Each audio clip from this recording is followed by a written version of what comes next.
Carolina Panther, and his father, Corey Miller, the pastor of pain. A 9-year NFL veteran with the New York Giants and University of South Carolina Hall of Famer. This is the Miller's Edge.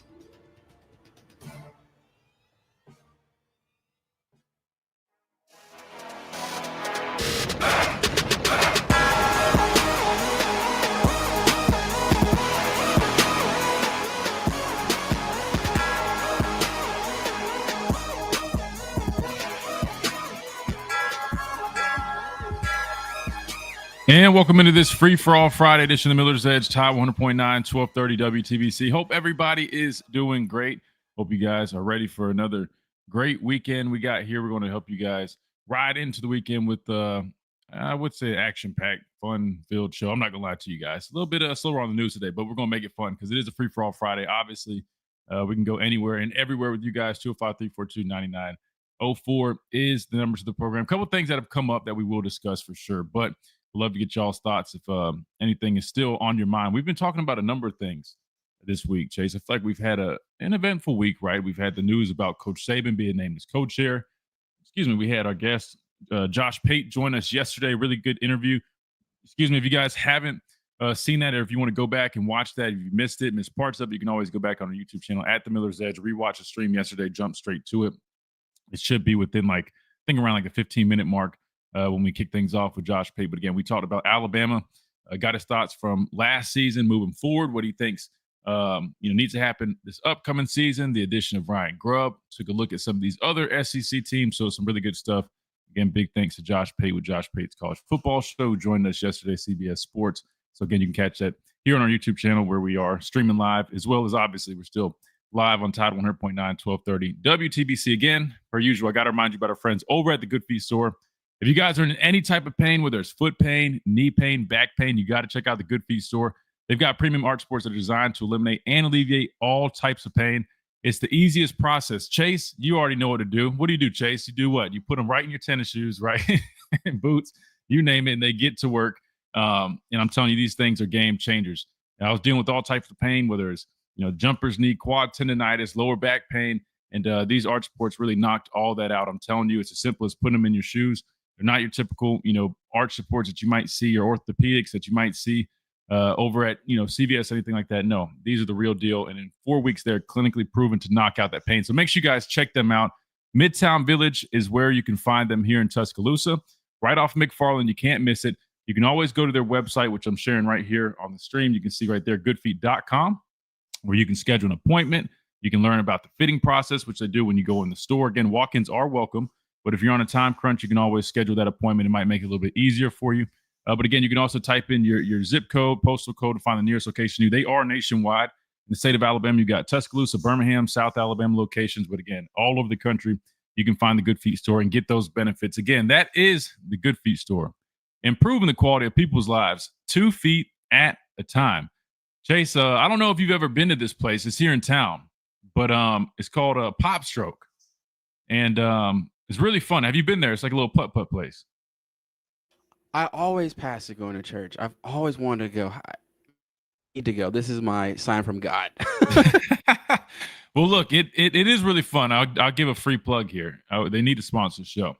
But it's a really fun place. I went there yesterday.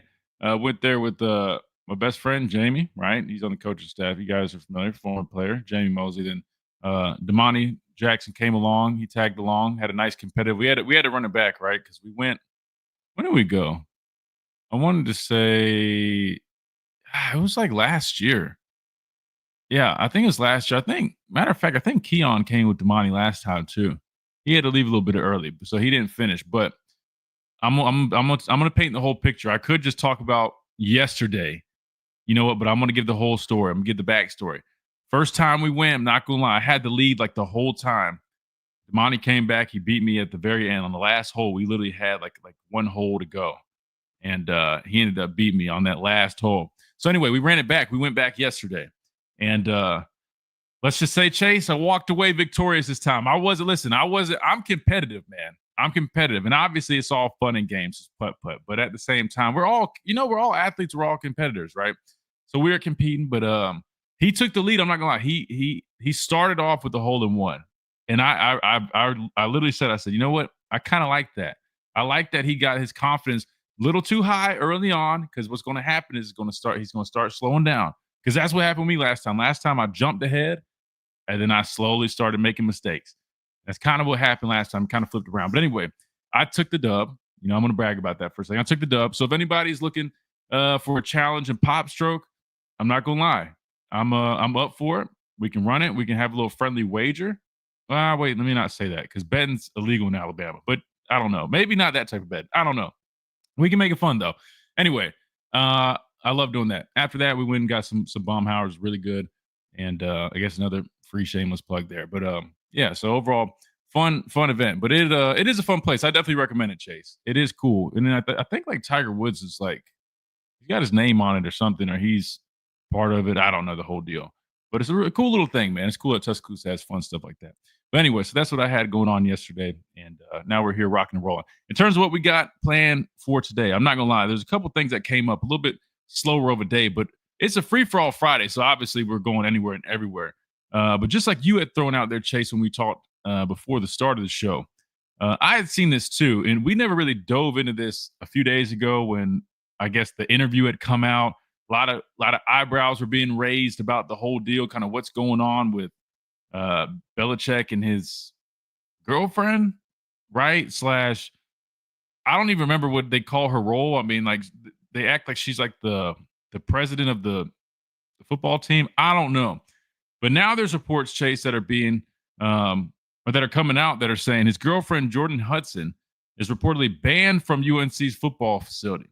But then, like, literally 20 minutes after those reports came out, there's new reports saying that's false. And North Carolina is denying that. And it says, while Jordan Hudson is not an employee at the university or Carolina Athletics, she is welcome to the Carolina football facilities. So obviously some fake news had found its way out there this morning.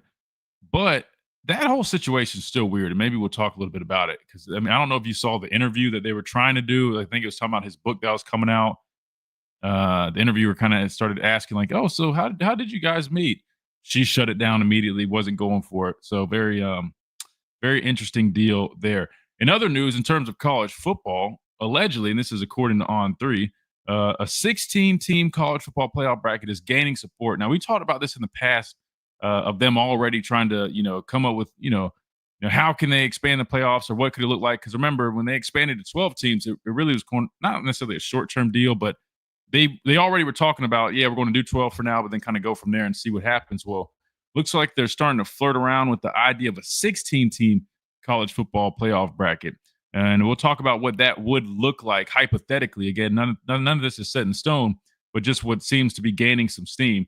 So we'll discuss that. Plus, when we come back from this break, we're actually going to go back and revisit that interview with Kane Womack. We never got to listen to that. We've been flooded with calls and flooded with guests, which is great, a great thing. We've been busy here on the Miller's Edge. But we're going to revisit that interview with Kane Womack to go back down to South Alabama, hear what he had to say regarding his defense moving forward. Obviously, we love talking defense. Talked a little bit about some pass rushers yesterday. I know he mentioned one certain DB for sure that a lot of people were excited to hear about. So we're going to listen to Kane Womack speak. When we come back, it's just probably like 6, 7, 8 minutes, something like that. We'll break it down. Plus, again, it is a free-for-all Friday, so we're looking forward to hearing from you guys, whether it's on YouTube, on the phone lines, or the app message inbox. All that good stuff. All that coming up right here on the Miller's Edge. Tide 100.9, 1230. WTBC, presented by the Good Feet Store, America's Art Sport Experts. Quick timeout. We'll be right back.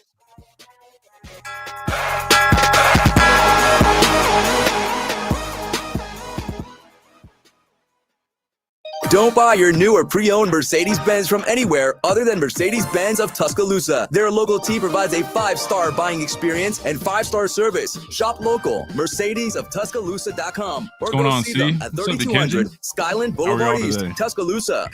Hey, Joy. Oh, good morning / afternoon. Oh, hey, more like Mira joyed that Miralax helped me go. I was so backed up. Tried mega coffees, prune juice, everything. Then Miralax.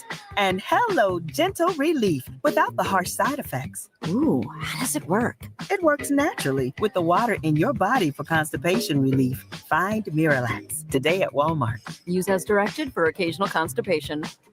With Taco Casa, it's not really fast food because it's made fresh every day in the store. The quality hasn't changed. The consistency hasn't changed because we haven't changed anything in the food. It's made fresh every morning in every restaurant. I think Man, just buzzwords got in off work. today's You work food overnight? industry are Not to be nosy. locally sourced and high quality ingredients. We want to say, that sounds great. We've been doing that since 1974. Under the biggest cactus in town, Taco Casa. Sometimes I struggle to get to sleep. My body stopped for the day, but my mind is still running. So I take ZQuil. ZQuil, the world's #1 sleep aid brand, has a range of non-habit-forming products to fit you and your family's needs. Invest in a great night's sleep for the best you tomorrow. I'm awake and ready to take on anything. Better days start with ZQuil nights. Explore our products at ZQuil.com. Use as directed. Keep out of reach of children. Outlets sparking, lights are blowing. Don't do it yourself, or you'll be glowing. Call Taylor Electric. We do it all. Taylor Electric. Give the boss man a call. Call or text 205-553-0958.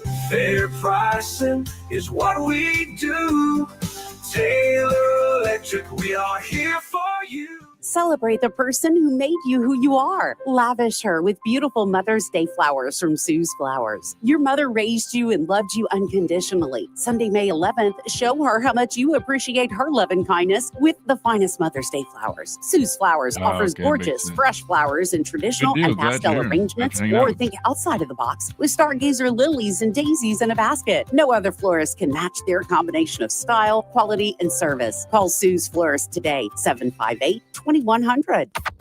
This is Miller's Edge on Tide 100.9.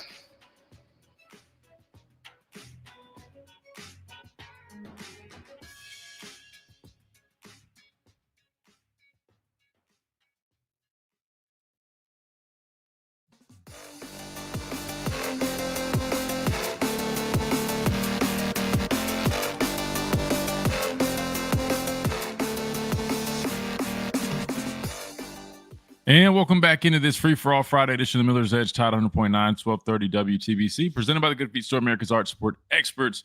All right, so we finally are getting to this, right, Chase? We were going to break this down like 2-3 days ago. We finally are just now getting to it, but want to go to this clip and hear from defensive coordinator Kane Womack, who was speaking to the media down at the Mobile Sports Hall of Fame induction just a few days ago, but he was talking about the defense, his outlook, post-spring, all that stuff. So let's go ahead and hear what defensive coordinator Kane Womack had to say about his defense going into this 2025 football season.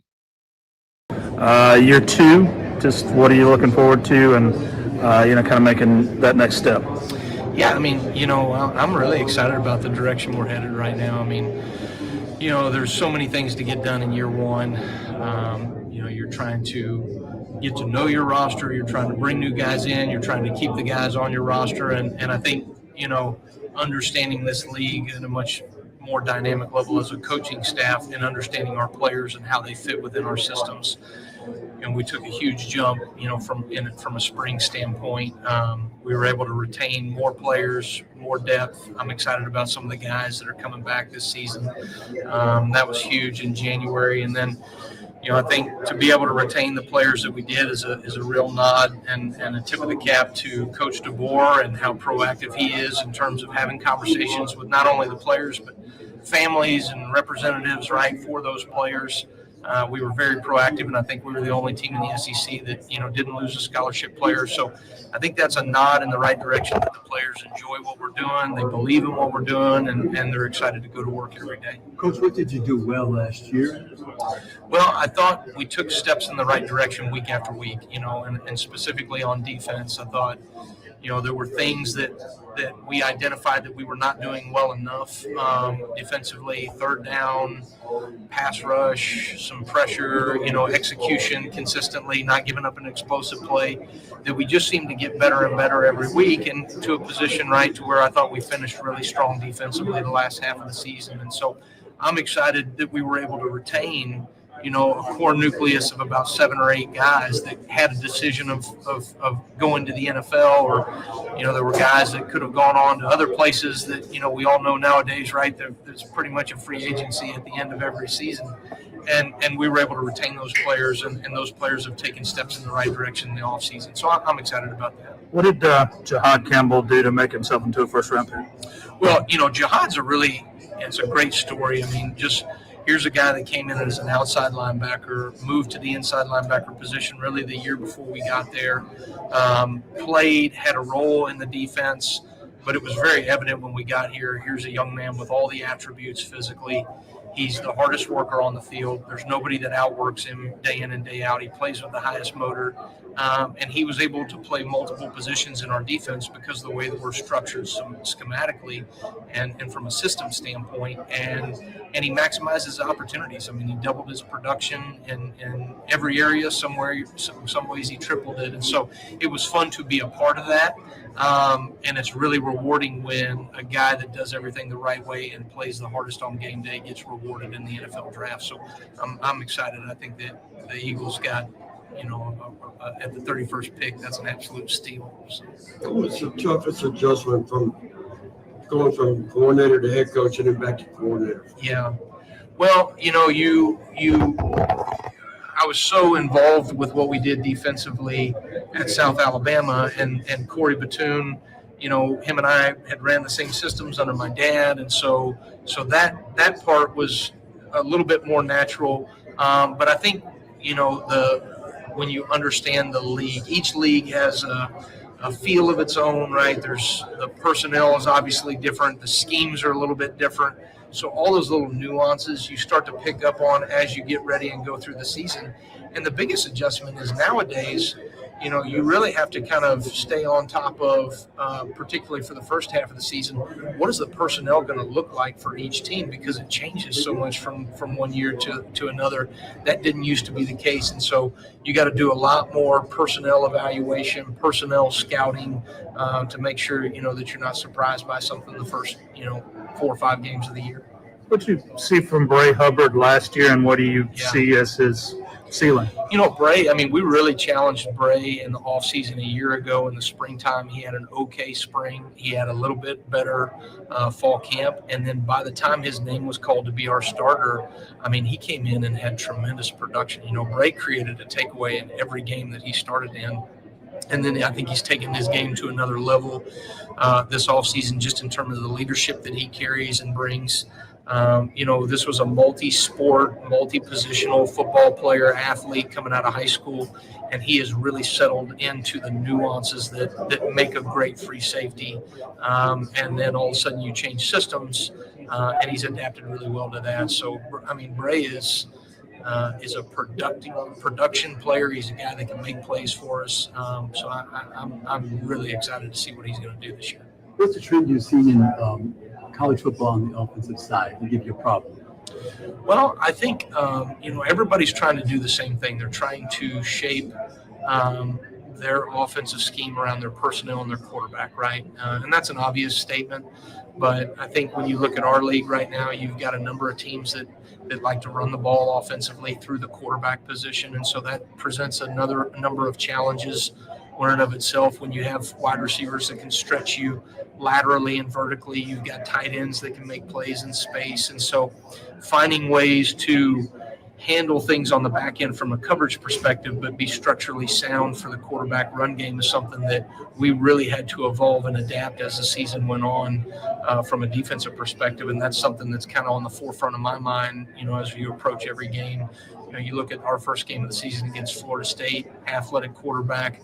I played for Gus Malzahn. I know how Gus does things from a quarterback run game. Mike Norvell does the same thing. So those are the things, right, that you kind of have to be aware of, that everybody has an element to that in their game now. Is the tight end the best matchup if you have a really good tight end because of the size and the ability to run? I think when you have a matchup with a great tight end, it presents a lot of challenges, because schematically you can get those guys in isolated positions. You have to structurally, you're doing so many things to make sure that you're handling verticals down the field.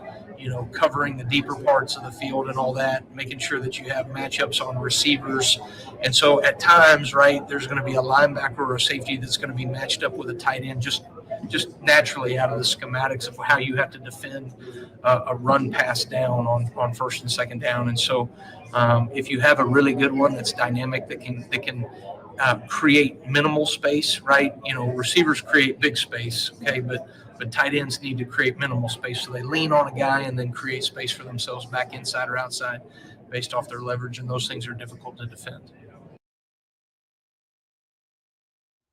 So there you go. That was defensive coordinator Kane Womack discussing his defense and kind of previewing a couple of guys. Really talked about Bray Hubbard, Chase, who is a guy, I don't know how much you knew about him before he really got that opportunity last year, but I'll say this: it really wasn't a shock to see him step up in that role when Keon Sabb had gone down with injury.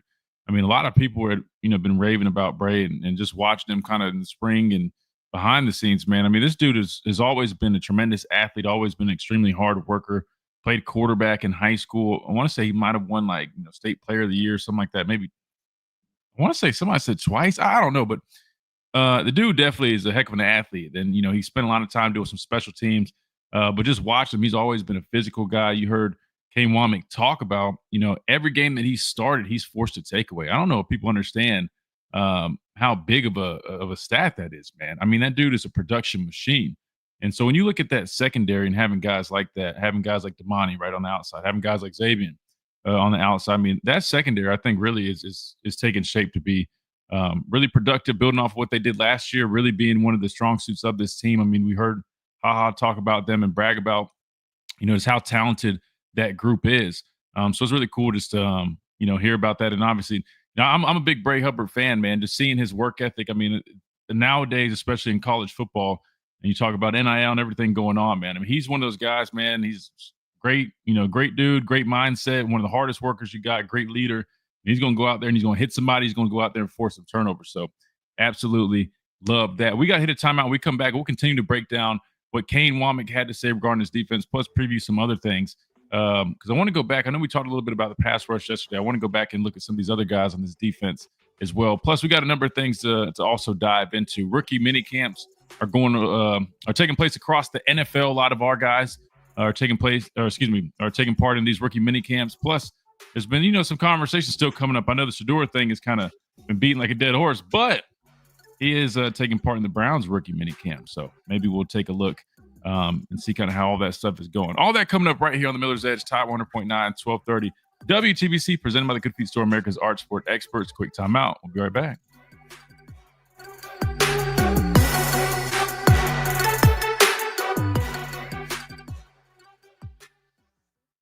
The Alabama Securities Commission protects you from financial fraud. Anyone.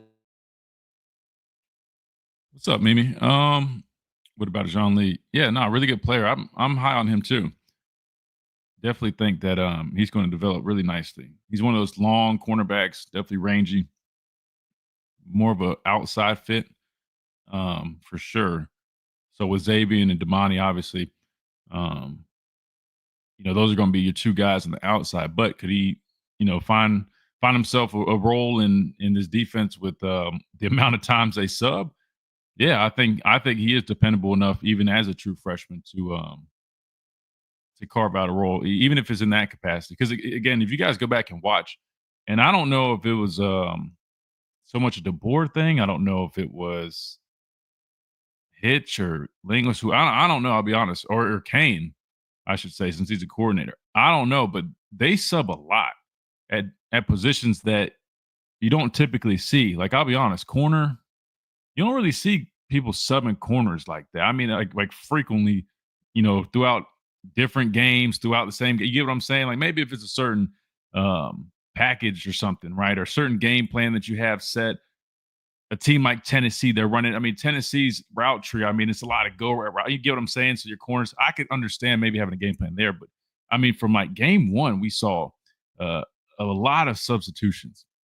So with that being said, depth is really important. And I think that's really why it was key that they were able to retain all these guys during the spring. Because with the way they like to play, the way they sub and all that. it's going to be really important. So to go back to your question about John Lee, yeah, I think he could find himself playing in that type of role.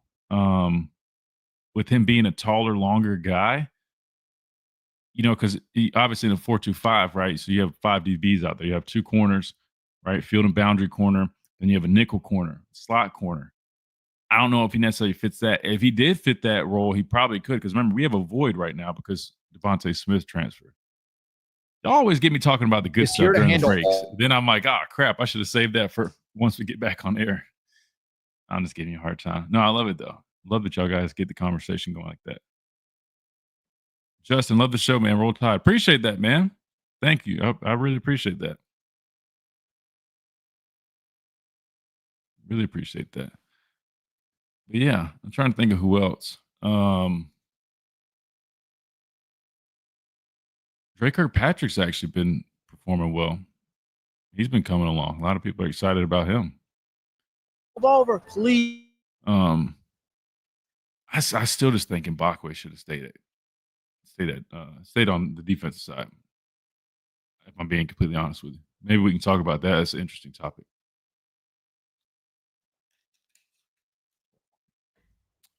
Just so much depth at receiver.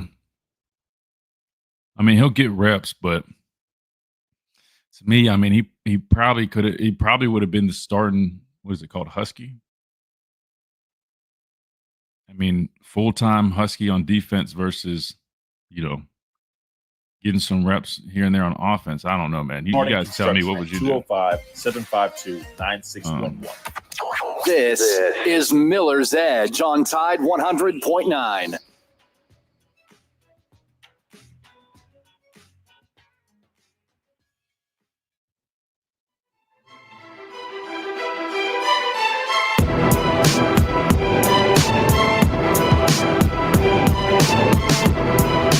And welcome back into this free-for-all Friday edition of Miller's Edge, Tide 100.9, 1230 WTBC, presented by the Good Feet Store, America's Arch Sport Experts. Where we just heard from Alabama defensive coordinator Kane Womack talking about his defense post-spring, even was talking about Jihad Campbell. Thought he was an absolute steal going at 31, which a lot of people agree. I think the same thing. I think Jihad's set to have a Pro Bowl-type career in that defense, in that organization. I think all the cards are aligned for him to have that success. So wishing that for him. But going back to Kane Womack, a number of things that he touched on during the break. We were kind of discussing some of the guys in the secondary. Mimi was asking about John Lee, who I was saying that definitely feel like, in terms of the young guys that we brought in, number one, let me just say, I think we really hit it out the park with this recruiting class. So a tip of the hat to, not only Kalen DeBoer, but everybody involved, right? Courtney Morgan, really large influence, all the coaches, the assistant coaches on the road, going out, doing all that stuff, the support staff, the recruiting staff, they did a heck of a job. Even the people that are, scouting these guys, right, that are kind of first getting eyes on them.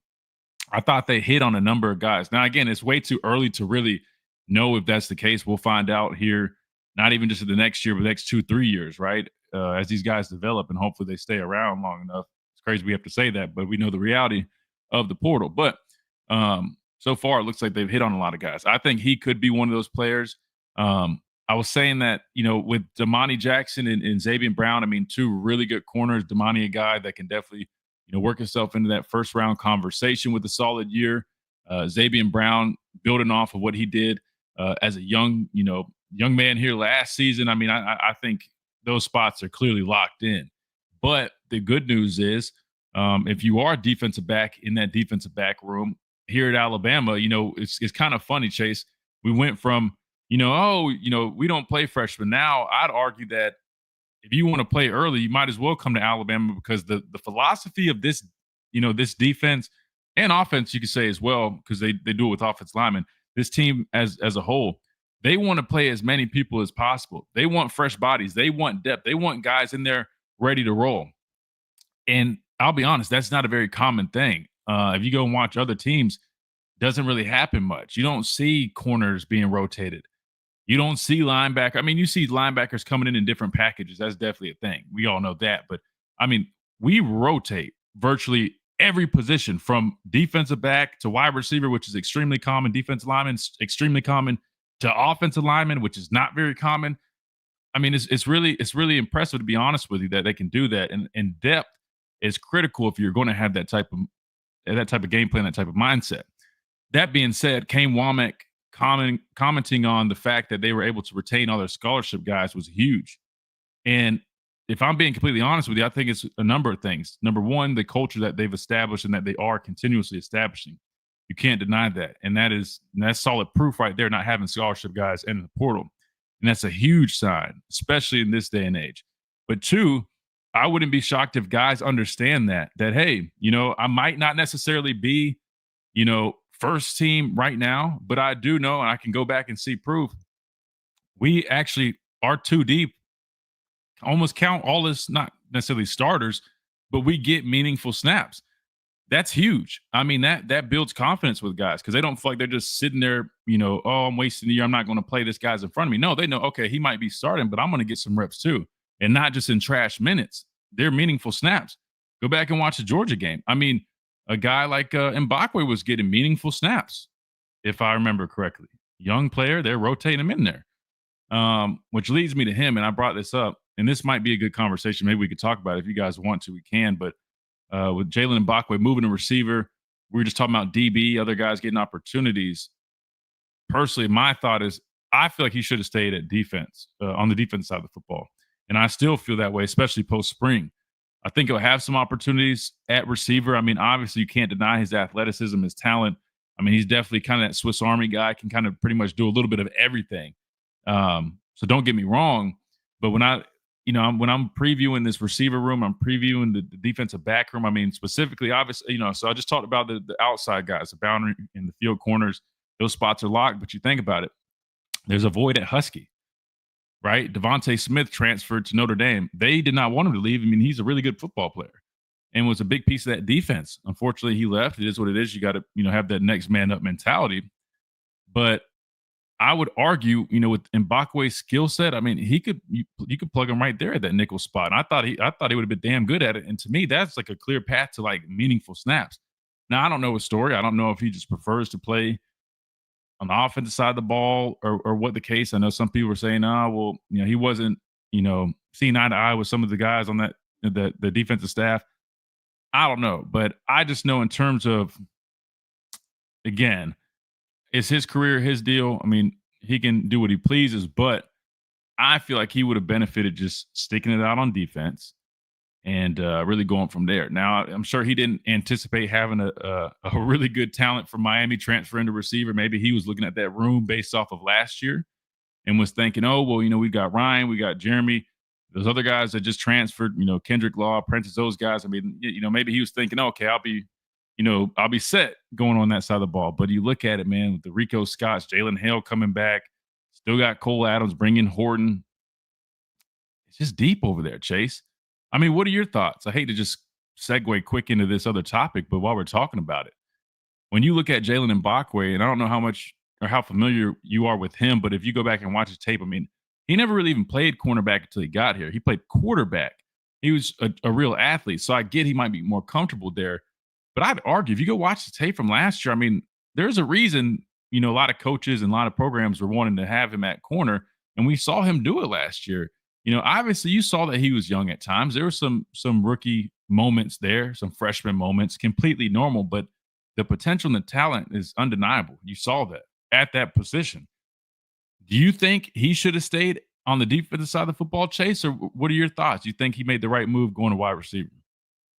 He made the wrong move, Christian. If he's going to become the next Travis Hunter, he should say something at this point because it's not computing for me. I don't know why. You see it, and it kind of correlates always to transfer portal, people leaving left and right. It's okay to stay and work through the shadows. So when your time comes up, you'll shine bright like a diamond on the football field.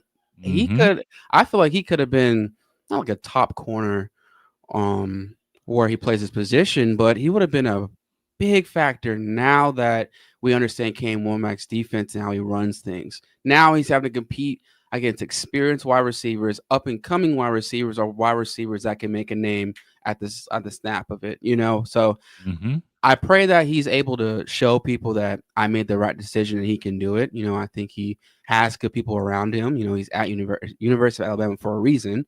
so he's smart. But I'm kind of shaking my head at this one because the amount of wide receivers you listed, and we really even haven't hit our season yet because we don't know where he's going to fit. No, So, dude, yeah, I don't know, Christian. no, you're right. No, and I'll echo that. I mean, you just don't really know. I mean, I would argue if I had to guess. So, and I got the depth chart here pulled up on the YouTube stream. So you look at the receiver position. You already know Ryan Williams, Jeremy Bernard. Those are your top two guys. You add in Horton, top three, right? Now, when you're in 11 personnel, you've got three receivers on the field. There's your three right there, pretty much. You get what I'm saying? Now, obviously, they're going to be rotating. There's going to be different package and stuff. What I would guess is with his skill set and athleticism, you'll see him in there, doing a lot of jet sweep type stuff. Not necessarily, I'm not saying just he's only going to get in there for gimmick type stuff. Obviously, he'll get in there. You're rotating receivers a lot. You need fresh legs, especially when they're running and running. You want fresh bodies out there. He's going to get in there, but I would envision him kind of them making some roles. So don't get me wrong. I think he's going to play. I mean, and this is just I don't even know what our lads is. I mean, but it has a depth chart. We're just using it for the purpose of the show. They've got him at second string spot. But I'd argue, I mean, it's kind of questionable, right? Because they've got Rico Scott here in the third spot. I've been extremely high on Rico Scott. If you guys have listened to any of the interviews from like whether it was Jalen Milroe, Malachi Moore, forgot who else they were asking. They'd be asking about, hey, who's been somebody that's been standing out to you? Who should people look out for? He's been the name, right? And it was crazy because I said that name like the first day of spring, and then we just kept hearing more and more people kind of double down on that. So I'd argue he might actually be bumped in that spot potentially, right? You get what I'm saying? Or you just never know. You got Latsier Brooks on here. Well, I'm just going to tell you guys right now. I mean, I'm sure you saw a glimpse of him I think he had like a cut up he made on TikTok of him kind of cooking guys in practice. I've been seeing him in person. I'll give him my stamp, man. He's got potential. Now, obviously, you know how we do here. Me and my dad, we need receipts, right? You got to go out there and do it when it matters. But I'm going to give him his credit. I've seen him cook people in person like that. And one, just those few clips, man, he's a talented dude. So what I'm getting at is I'm like, man, this receiver room, believe it or not, and I know this is me kind of going a little bit far, but I think we got one of the better receiver rooms in the country. Now, again, I'm not saying, the best, but by the year's end, we'll definitely have a better idea. But from what I've seen from this group of guys with the depth, the different body types in there, the different skill sets, it's deep, Chase. It's deep. Now let's look at defense, right? Let's look at where he would fit in on defense. I'm gonna scroll down to the defense. Here we go. Right. So I mentioned you got the corners in Damani and Xavier. Again, those guys are locks, but he would have been rotating there if they needed him at outside corner. And I'll just tell you guys, I've seen him play multiple spots in that defensive back, in that secondary. And dude, he was making plays. I remember watching him in was it fall camp last year? I mean, the staff was really excited about this guy, Chase. Like I said, he hadn't really played cornerback until he got there. And they knew that he was going to have to take, some time to really learn the position and get used to it, get acclimated. But by the end of camp, Chase, there was a lot of buzz around him at that. Like they were really high on him, like to the point where they really felt that he was starter worthy at one of those spots. That's why I'm just sitting here like, I'm just trying to figure out why. You know what I mean? Why? Like, I don't understand. Back to the depth chart. I mean, again, I don't see him playing safety. I'm sure he probably could if he needed him to. I mean, you think about a guy like Malachi Moore, right? He played safety, but early on, he was more in that corner role. I mean, same thing with Minka. Minka was a corner early and moved to safety. But anyway, you look at what they call Husky, right? Now they've got, Deshaun Jones, who transferred from Wake Forest, and Brett Morgan. That spot really was for Smitty, Devontae Smith. He transfers to Notre Dame. I would argue, and Deshaun Jones is a good player, but the way they viewed Mbakwe, I'd argue that he probably would have had that spot, man. Really. Not to mention, say he didn't necessarily have that, he would have been playing a bunch, even in different sets. I mean, you think about Dime, you've got 6 DBs on the field. The dude would have had a big role. Dude would have at least a bigger role than he's probably going to have on offense. So I don't know how we necessarily segue to that, but it's actually a really good topic. I know we got to hit this time out, but I'm curious what you guys think about that. When you look at Jalen Mbakwe, how do you feel about his transition to receiver? And I know y'all haven't really seen him much. You might have saw him at A-Day and some stuff, but do you guys feel like he should have stayed over on the defensive side of the ball? Clearly, I do. Chase feels the same way. We think he should have stayed in that secondary room because he probably would have been starting Husky in my opinion, or at least receiving a lot more snaps. But let me get y'all's thoughts on that. But quick break, and then we come back. We discuss it right here on the Miller's Edge, Tide 100.9, 1230, WTBC, presented by the Good Feet Store, America's Arch Support Experts. We'll be right back.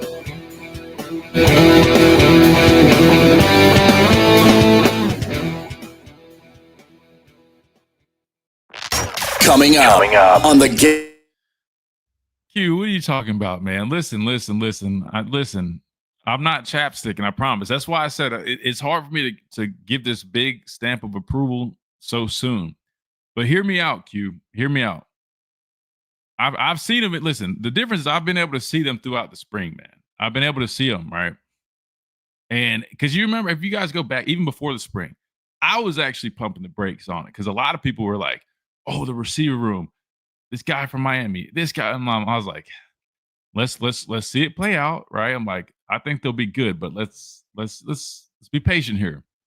And don't get me wrong, I'm still being patient. That's why I said we'll have a true answer by the end of the year, without a doubt. We'll have a true answer. But I'm just saying, from what I've seen, right? You know, the trio of Ryan, Jeremy Bernard, who's really, to me, like, again, he was really good last year.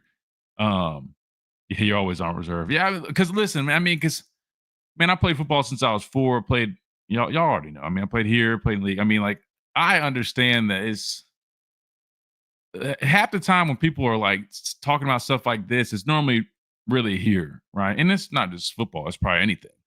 So that's why I'm always I'm cautiously optimistic because I just know when you get out there with live bullets, it's a whole different ball game. You know what I mean? When you're going against, different defense, you're going against, teams that, they might be throwing things at you. I mean, it's just, this is different, right? Under the lights, the pressure, it's different. So, but I will say this though. I mean, like, these guys look really good, man. And there's a lot of depth. There really is a lot of depth. But again, I don't care how great we are in that room.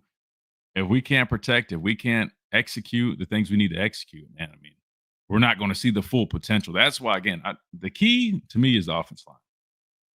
I stand firm by that.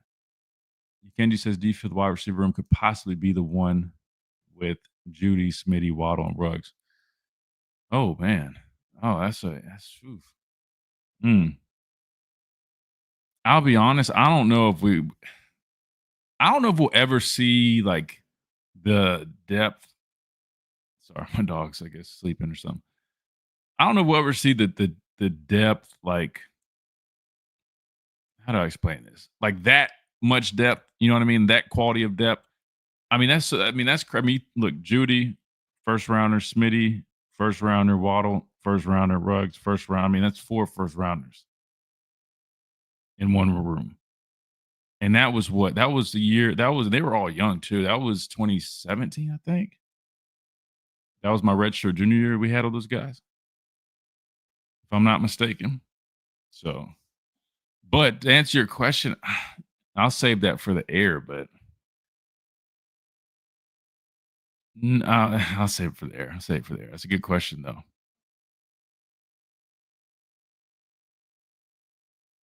+30 years of experience. I mean, he can't. The good news is, Q, he can't drag you if he's never on here. That dude's like, where's Waddle? Yeah, please call in, Q. We got to discuss it. Call in, please. We're open on the phone lines, 205-342-9904. Yeah, call in, bro. Chance of scattered showers through tonight. Maybe what was the other thing we were about to hit? Damn, I forgot. Yeah, we'll keep rolling with this for now.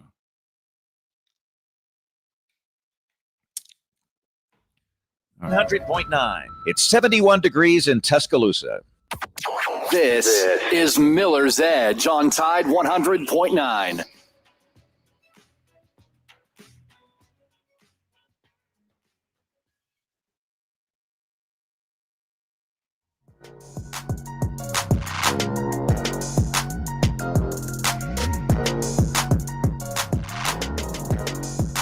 And welcome back into this free-for-all Friday edition of the Miller's Edge, Tide 100.9, 1230 WTBC, presented by the Good Feet Store, America's arch support experts. But don't forget about our friends over at R&R Cigars. If you guys are in the market for some premium cigars, the best cigars in the Southeast, the best humidor in the Southeast, you got to check out R&R Cigars. 2703 Gary Fitz Street is where you can find them here in Tuscaloosa. The big old mansion, you can't beat it. Wraparound porch, you can hang out. Heck, the weather's nice, so you don't need these, but they always got heaters in the cold weather. In the summer, obviously don't need them, but it's just a nice open breeze. I mean, literally, what I'm getting at is they're available all year round. It's a great environment, great group of people, man. They love sports. They're always putting on the best, boxing fights. I mean, the big basketball games. You got playoffs coming up. They always got all that stuff. Obviously, football is a staple there, so you got to check them out. Plus, they've got over 160 bourbons to try while you're there to pair it with cigars. If you can't make it there, but I highly encourage you to try to. Again, they got the ultimate cigar bar and lounge experience here in Tuscaloosa. But you can always go to their website, rnrcigars.com, like you can see here on the stream. Free shipping on orders of $100 or more, 20% off any cigars when you purchase any 20-count box. So, again, they've got deals left and right. You got to check them out. Again, that is R&R Cigars, rnrcigars.com. R&R Cigars, the official cigar provider of Alabama football since 2014. All right, let's Q. Matter of fact, Q, let's hit you when we get to the top of the hour break. That way you've got plenty of time. So give me like 5 minutes because I don't want to have you rushed here. So I appreciate you coming in because Q was over on the chat. We got to talk about this. He's over here joking around because he was talking about he was saying I was chapsticking the receivers, man. Chase, look, here's the thing, Chase. I promise I'm not chapsticking the receivers, right? And if you guys are new or you're not familiar with what I'm talking about, that was a term my dad loves to throw out there. Dad and sunshine pumping, right? When you're like overly, positive or going in and basically, giving too much credit before, you've actually really seen stuff before, like he says, the receipts. And again, that's why I'm still cautiously optimistic. Don't get me wrong. But I've had the chance to see them during the spring. And again, my tone is shifted since then, right? So it's not like, so before I wasn't doing this just by seeing what, we had on paper, right? But after seeing what we had in person out during the course of the spring, I've felt a little bit more comfortable going ahead and saying, all right, man, I'm understanding the hype now, right? Because you guys know we're definitely going to be a little bit more cautious before we start hyping stuff up. But I definitely feel like it's going to be a really good room. Now, on to Yakenji's question here in the chat over on YouTube. Again, we are streaming live on YouTube at The Miller's Edge. If you prefer a visual, you want to watch me do the show, you can always do that. Love to have you. Yakenji says, do you feel the wide receiver room could possibly be like the one with Judy, Smitty, Waddle, and Ruggs? Really good question. I know people have been kind of comparing that, saying, hey, this could be the best room that we've had since those guys, which, again, just a reminder, that was a room that consisted of literally 4 first-rounders. Now, I'm pretty sure that year they were all young. I'll double-check myself. I want to say it was 2017 that was the case, my redshirt junior year, when we beat Georgia to win the national championship game. Obviously, Smitty, had the 2nd and 26 catch. Oh, excuse me, God, I don't know why I can't. Sorry. All right, let's see. Hey, wait, is this the right year? 2017 depth chart. Robert Foster, Devontae Smith. Yeah, it is. Cam Sims, Jerry Jeudy. Oh, wait, did we not? Oh, no, we didn't have Waddle this year, though. So maybe I'm thinking of 2018. Okay, I might have it. So it might have been my senior year. Let me see. All right, 2018 is probably the year that was them. Let me see. All right, 2018 depth chart offense. So you got Smitty, Ruggs, Judy, and Waddle. Yeah, so 2018. I'm sorry, had the years mixed up. Sorry, the years get a little joined together sometimes. Anyway, do I think that we could see this being like a recreation of that type of room? No, but close maybe. The reason I say no is I just don't know. I mean, 4 first rounders in one room. But let's look at it though. Let's actually break this down. Let's not just say that. Let's give a breakdown. Maybe I'll actually change my mind myself as I'm talking. Looking at this room, and I'll pull up the depth chart again here on the YouTube channel. All right. So Jeremy Bernard, let's start with Ryan Williams. He's gonna be a first rounder. Let's just go ahead and check that. So we got one there. All right, there's one in this room. Jeremy Bernard. People are mocking him to be a first-round draft pick. As high as 12 overall, Todd McShay. We broke that down earlier in the week, which also would make him the highest Bama player taken. So, I mean, obviously Todd McShay feels strongly about Jeremy Bernard. After seeing him this spring, I mean, I definitely think he's going to have an even bigger year than last year, which he had, I think, 794 yards receiving, 2 touchdowns. And he also could benefit from the fact that Ryan Williams is going to receive so much attention. It could open him up some more, just like it's no different. You know, you got 2 defensive end. One is like Will Anderson. Everybody's focusing on Will. So you got a guy like Dallas, a young guy who's benefiting because he's getting more opportunities. I could see that being the case with Jeremy and him getting some more opportunities because of Ryan receiving so much attention and really putting up big numbers.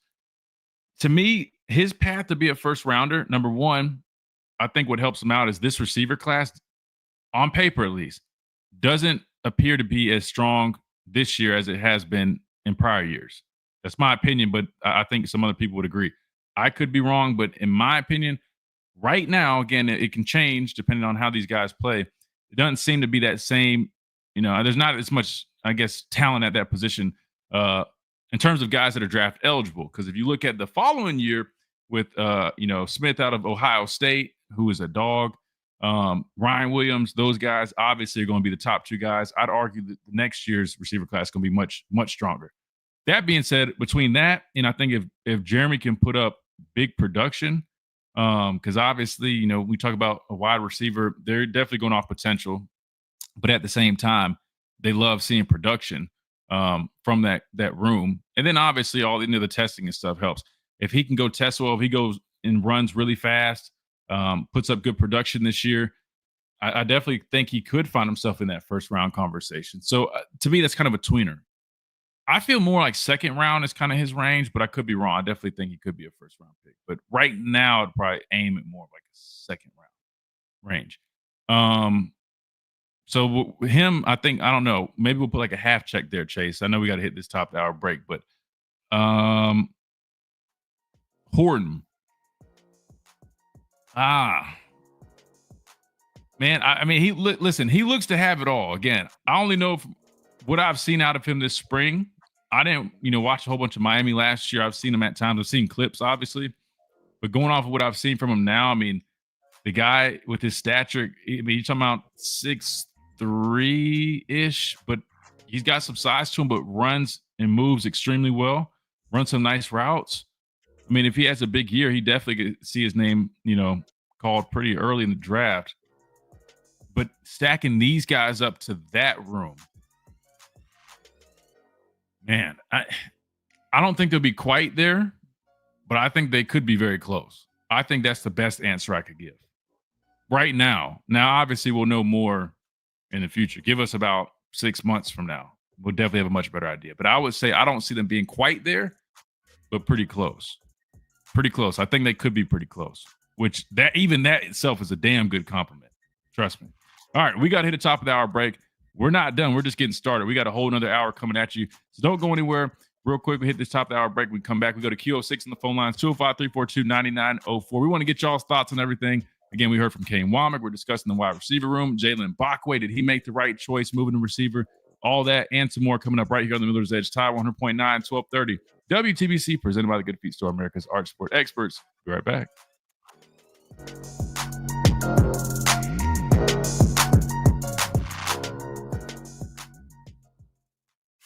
WTBC Tuscaloosa and W265CG Tuscaloosa, a Town Square media station. Tide 100.9 and streaming on the Tide 100.9 app.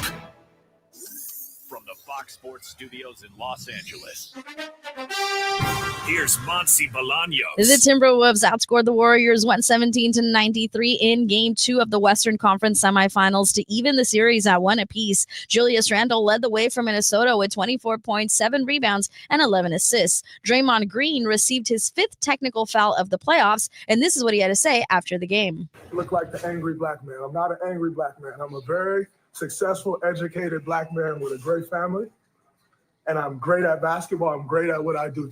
The agenda to try to keep making me look like an angry black man is crazy. I'm sick of it. It's ridiculous. Game 3 will be on Saturday. In baseball, Dodgers ace Yoshinobu Yamamoto gave up a season-high 6 hits, including a grand slam, to Gabriel Moreno as the Diamondbacks outscored the Dodgers 5-3. The Phillies completed a 3-game sweep of the Rays with a 7-6 win in 10 innings, and the Braves walked it off against the Reds 5-4 in 11 innings. Serving part-time in the Army National Guard has led to a lot of firsts for me.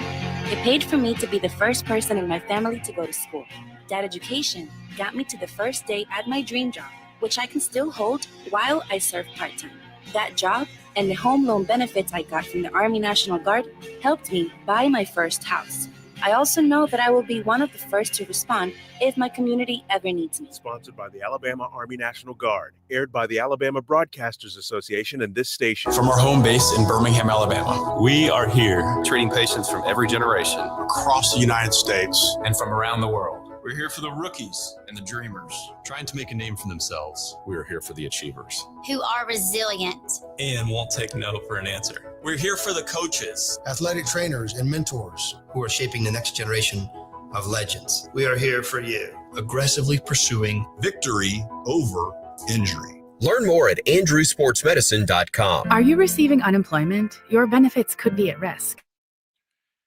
All right, what's up, everybody? We're at the top of the hour break. We'll be back here in just a second. See what we got here. Got you, Kenji C, Mimi. Q was in here. Now he's on the phone lines. We'll hear from him in a second. Southern, good to see you guys, man. Appreciate all you guys in here. If you guys haven't, drop a like. That always helps us out. Subscribe if you haven't already. You guys know the drill. Monday through Friday, 11 to 1. That's the schedule. So if you guys want to mark it on your calendar, go ahead and do that. Oh, Dr. Crystal. What's up, Dr. Crystal? Good to see you back. Yeah, we're back streaming on the YouTube again, so we'll be here Monday through Friday. Good to see all you guys, man. Appreciate you guys being here. You should contact Brian Harding. Dr. Crystal, long time no see.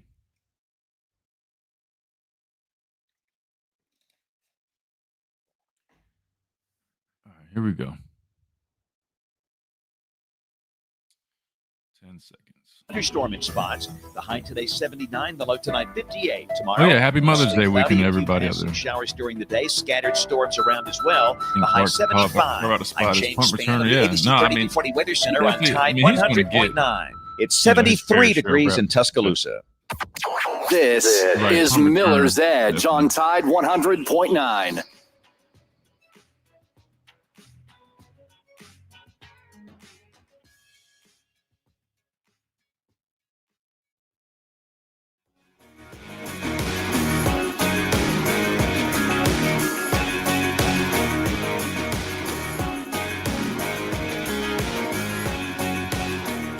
And welcome back into the Miller's Edge, Tide 100.9, 1230 WTBC, presented by the Good Feet Store, America's arch support experts.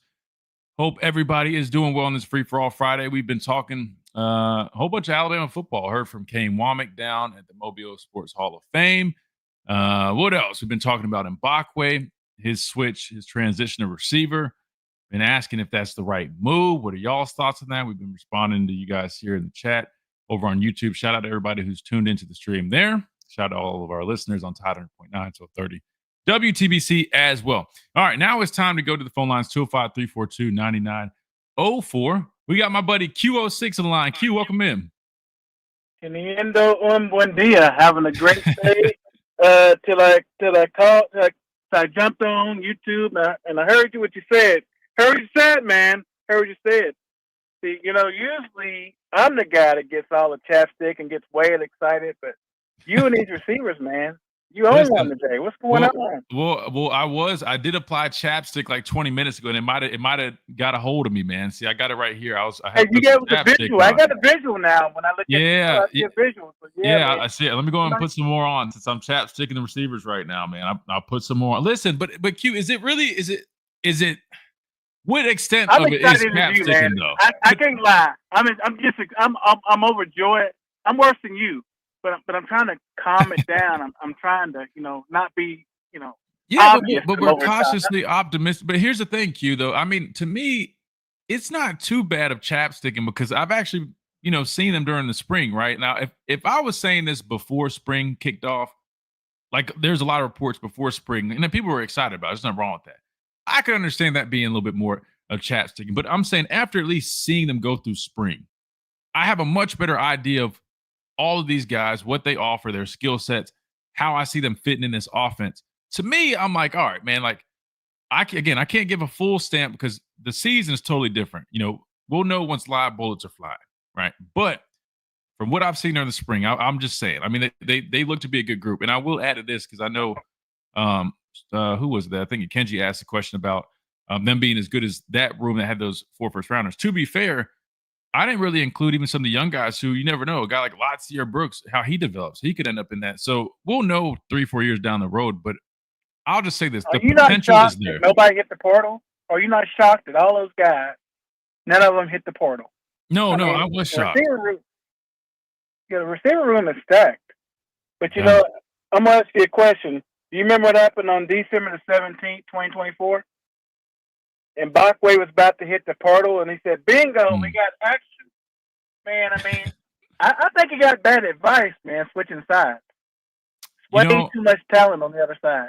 If I'm being honest with you, I don't know exactly his motive for switching. I do know there's a lot of, I'm just going to leave it at this. There's a lot of external factors when it comes to guys considering leaving. You know what I mean? It's normally not just all on the player. I mean, the player might, sometimes the player's frustrated with playing time, whatever. With him, I'd argue that really wasn't the case. I mean, think about it. He played a lot as a freshman. Sometimes there's just other external factors that are involved. But I'll be honest with you. I mean, is it too late for him to move back? I don't think so. Kind of, sort of, who knows? But in my opinion, he should have stayed at in the defensive side of things, man. I truly think he literally would have been a full-time guy there. I don't even know why he was thinking about leaving. I mean, he's got that NIL money. Him and Ryan got that podcast, so he's making some money. So he just probably needs to be. He was offered a lot of money. I'll say this. He was offered a lot of money. I don't know if it was more so, they're also saying he could play multiple positions. I don't know. I wasn't in the meetings, but I will say this, though. You just got to be careful just chasing the money. I mean, listen, man, a lot of guys will tell you the grass is not always greener. And most of the time it's not greener. It seems that way just because you're getting money up front and all that's cool.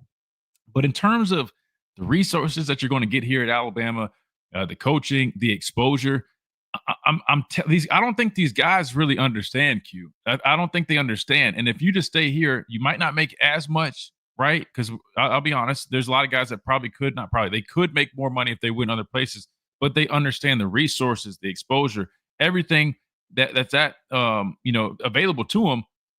It's going to set them up to make the real money, which comes at the next level. It's that potential chance of actually seeing us put a team together to win. I think that's the only reason you see all those receivers not hit the portal. Because, man, when you get into an environment, you got a winning environment. Kind of like me at the workplace. I walk in, I have excitement. It's a winning environment when I walk in the door. And, but here's my fear factor. I'm going to come down just one notch. My fear factor is there's so many talented receivers, Cole Adams and Bachway. Some of those guys are going to get lost in the shuffle because those freshmen want to play. Those freshmen, you said the one dude cook everybody. He's out there cooking folks. He getting on the field. Latsier Brooks. And we know coach is not afraid to put a freshman out there. I mean, look last year. He put only 17 out there. So I mean, come on, he ain't afraid to do that. No, man, I'm way more excited than you are. But man, when I was watching you earlier, I was like, oh, come on, man. Not Christian Miller. Listen. Hey, listen. Listen. I pumped the brakes a little bit now. I just said, I mean, from seeing them. You were on one like me and everybody else. No, I didn't go all the way in. I didn't go all the way in. All the way in. Key would have been. We have the best receiver room in the country. We're going to have 3 first. I didn't do all. I just said no. After seeing them this spring, I really think that they have a chance to be one of the top receiver groups in the country. And I do think they will be one of the best receiver rooms that we've had here in Tuscaloosa in quite some time. Now, will they be as good? You need to call in, Pat. Pat, you and Christian, y'all on the same level today, man. Pat, you call in, man. I don't know where you at today. No, yeah, come y'all on. on the same level of height. No, I mean, I just real quick. Hey, go ahead. Go ahead. I'm sorry. No, go ahead. No, I was just going to say, I was like, no, the receivers came up, man. I think that group and the defensive back group. I mean, I think those are going to be two of the key staples of this team. So that's why I also feel highly about them. But go ahead. I just turned down one of the games. Instead of spending that $1,000, I'm gonna go to Gulf Shores for a week on one of the games. But what I'm scared of is just the fact. I mean, it's a lot of money to go to a football game. And think about it, Christian. Drive from Alabama, hotel rooms 2 nights. It's a lot of money to come down there and hang. But I'm coming to one game. I'm coming to Vandy. But my thing is this. Y'all gonna be mad at me. But I'm not really that 100% sold on the defense, because last year they was getting gashed a lot on the running game. So just because we got 9 guys or 8 guys coming back, if we ain't not getting anybody that knows how to stop that run, the stuff that run, we're gonna be in trouble some games. So I mean, that's that personal. I respect that. I honestly respect that. Let me see if I can.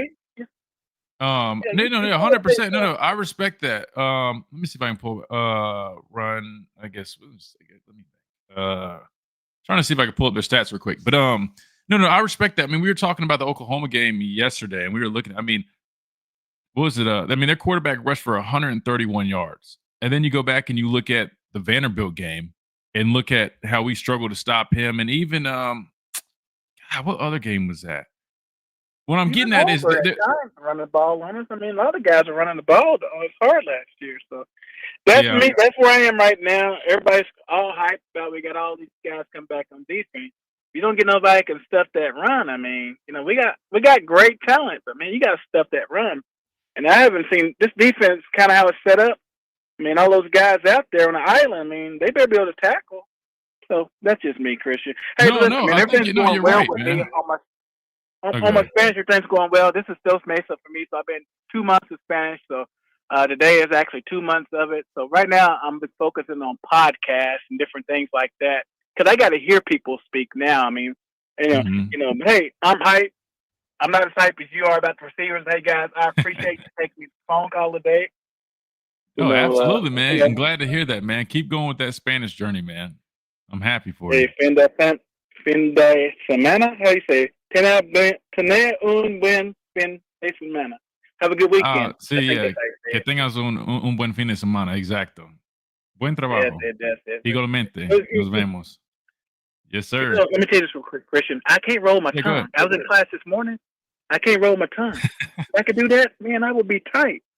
But that's common though. That's very common for people that are learning Spanish. That obviously English is their native language. That's tough. I'll be honest. Sometimes I struggle. Butter wrap. Learn to say butter wrap. That's a secret. Is that something they taught you? That's interesting. I'll keep that in mind. Yeah, say butter wrap. You will learn how to roll your tongue. But anyway, you guys have a great weekend. Thanks for taking my call. Absolutely. Appreciate you, Q. That's a pretty interesting tip there, Chase. I've never heard that. For anybody listening that's probably wondering what we're talking about. So I've been learning Spanish for almost a year and a half.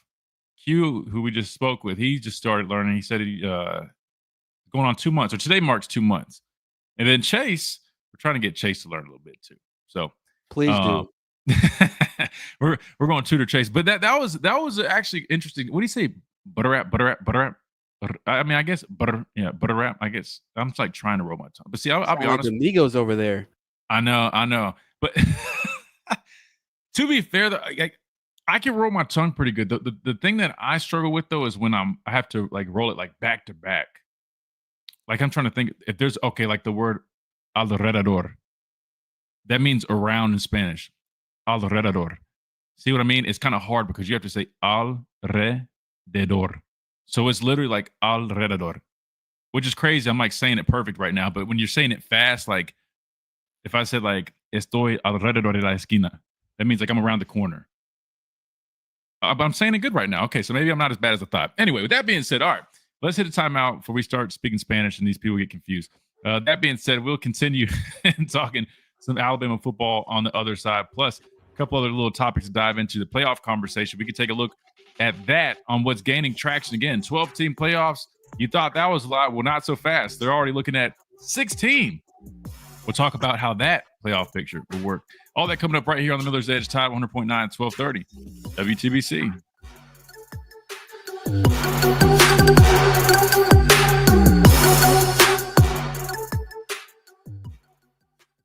Hi, I'm Marty Lyons. When I come to Taco Casa. All right. Thanks, guys, for putting up with that. We didn't have a bunch of people just dip out when we started going over Spanish lessons. Appreciate that. Let's see.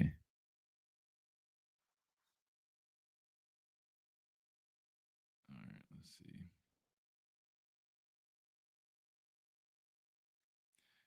NCAA agree. Yeah. What are y'all's thoughts on that? What do y'all think about a 16-team playoff? We can talk about that here in a second if you guys want, because it's gaining traction.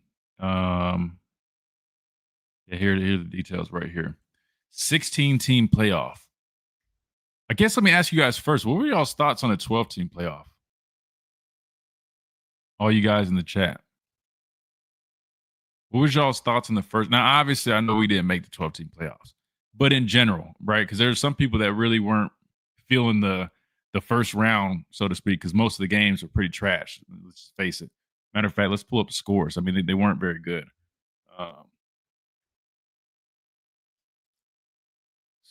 Pull up the scores of that first round.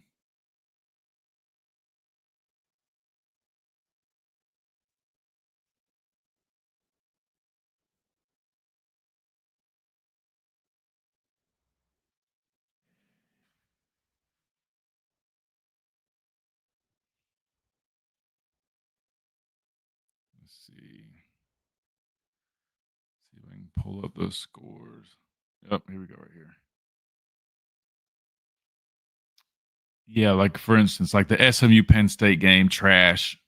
Believe it or not, the one that people thought actually would have been the good first round game, Ohio State, Tennessee, ended up being trash. Texas, Clemson was pretty trash. Notre Dame, Indiana was okay. A lot of people were just a little, I guess, disappointed with kind of how that went. They thought we could have just skipped that round altogether. Now they're talking about expanding to 16 teams. Number one, what are y'all's thoughts on that 12-team playoff last year compared to maybe even the 4-team playoff?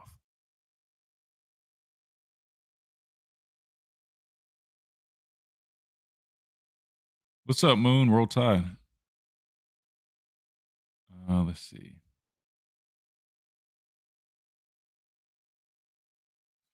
Good question, Kenji. No, I think that everything would still be the same. It's in Tuscaloosa. Call Tidwell Chiropractic at 752-7503. I'll pull up the details. This is Miller's Edge on Tide 100.9. Fair point.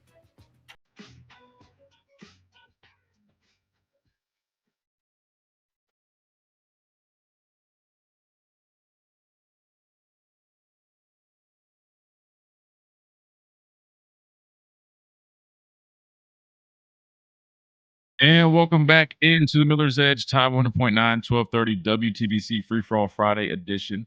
Shout out to everybody tuned in on the radio, on the app, on YouTube, on our live stream right now. Appreciate everybody that is tuned in. We're having some fun talking Alabama football, getting ready to talk a little bit about this, I guess, potential 16-team playoff scenario. I was asking our chat here on YouTube their thoughts on the 12-team playoff chase. And I'll even ask our listeners, or all our listeners now, if you guys want to chime in again. You guys can always download that Tide 100.9 app and drop your responses there as well. Again, we're just spreading the platforms. But again, this goes to everybody. We got multiple ways to receive responses and all that. But anyway, I'm curious what everybody's thoughts were with the 12-team playoff last year. Because there was a lot of, I don't even want to say mixed reactions, because I would say it probably felt more like 70-30, 70% being like they weren't really feeling the first round at least. The games did get better after that. But a lot of people seem to express disappointment kind of with the whole layout of it, kind of how it went. Let's go ahead and put this playoff. I got the playoff bracket here. We'll put that on the screen over on YouTube. Again, we are streaming live. So if you guys want to see the visual and all that stuff, you can always check us out at the Miller's Edge on YouTube. So here we go. We're looking at the college football playoff bracket from 2024. Your opening round, again, it was a 12-team system. Your opening round consisted of Clemson taking on Texas. Texas went on to beat them 38-24. That game was pretty. I mean, I think Clemson had like a last minute or like later in the game finally started kind of coming along or something like that. I can't remember exactly. I want to say that's how it went. Anyway, won a very interesting game. They would go on to face that winner went on to face Arizona State. You had Tennessee, Ohio State, who everybody thought that was going to be a good game. Ohio State blew Tennessee out.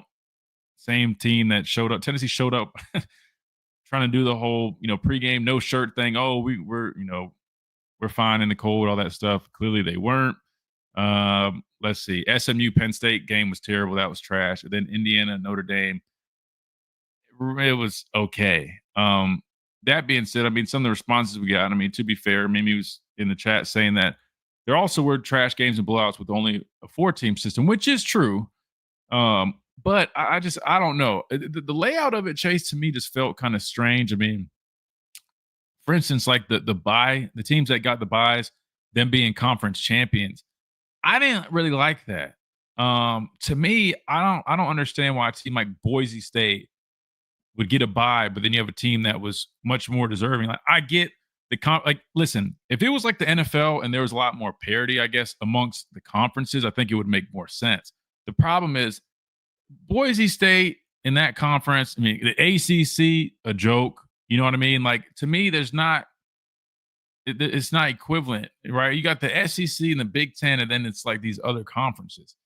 I didn't like that portion of it. I thought moving forward that needed to change. I would just say the top 4 teams get the buys. To me, I think that makes more sense, and I think that probably would have made it a little bit more competitive, potentially. Though that really was my thought process watching last year. I was like, I liked the idea of having more teams in it. It made it more exciting knowing that more teams would have opportunities. We would see more teams. And that's coming from somebody who, like, my whole college career was basically, dominating, not me personally, but the team, you know what I'm saying, dominating the playoffs. I played in the college football playoffs every single year that I was in college.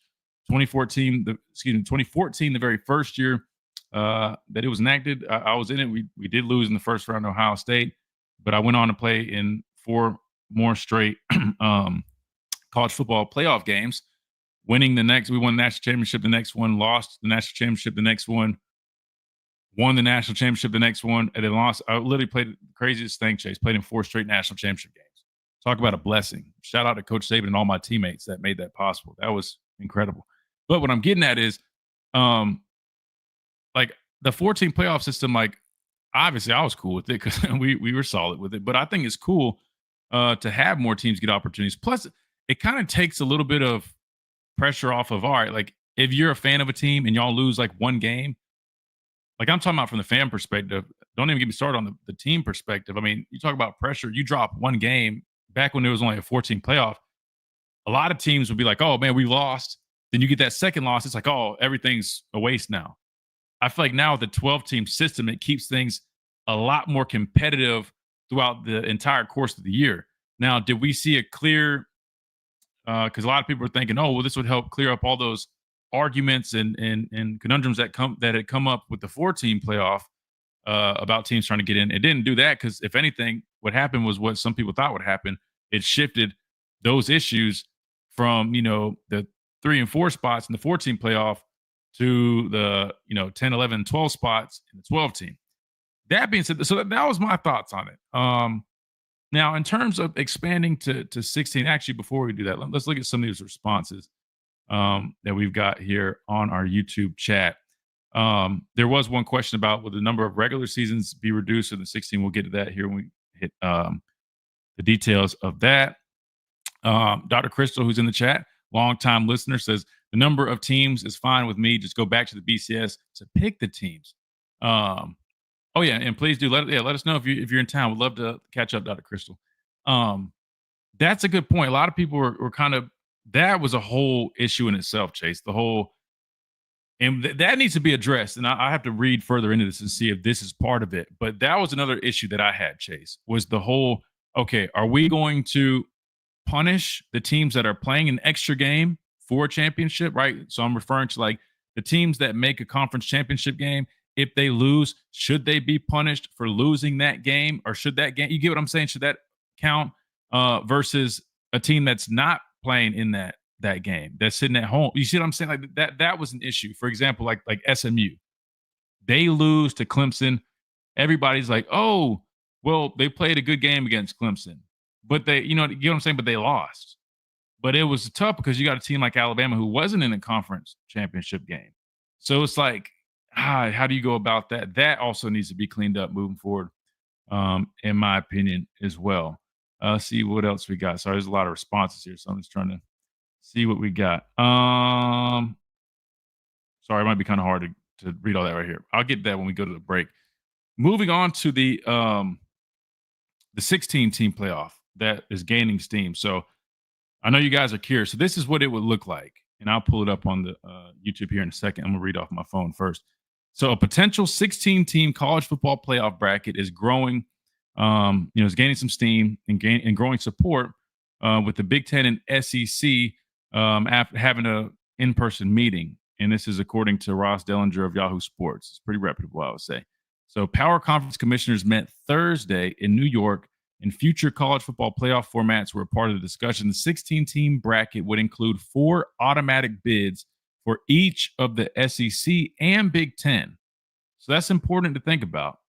So 4 teams would get automatic bids from the SEC, and 4 teams from the Big Ten would get automatic bids.